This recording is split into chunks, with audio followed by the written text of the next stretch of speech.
তেল দেবো।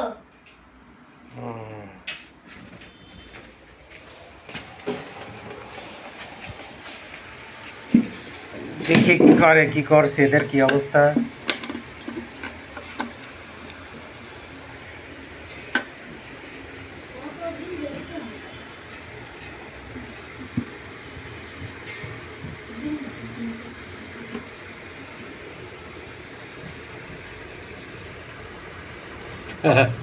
কি অবস্থা, কি অবস্থা, কেরে কামড় দিবি নাকি?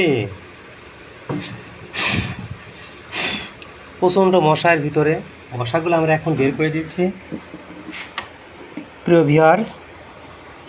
এর ভিতরে অনেকগুলো মশা, এই জন্য আপনাদেরকে এখানে নিয়ে আসলাম। এই মশাগুলো এখন আমরা বের করে দেব ফু দিয়ে। মশাগুলো সব বেরিয়ে গেল, এখন আমরা এটাকে আটকাই দেব। দেখেন চিকু পিকু কী করে, এদের ডিমের গায়ে হাত দিতে দেবে না আমাদের, বুঝছেন?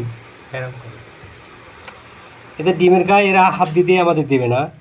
এই 4টা ডিম দিয়েছে, মাশাআল্লাহ। সবাই দোয়া করবেন, ঠিক আছে? এরা মানে এদের কাছে আসতে দেবে না আমাদের, এমন অবস্থা।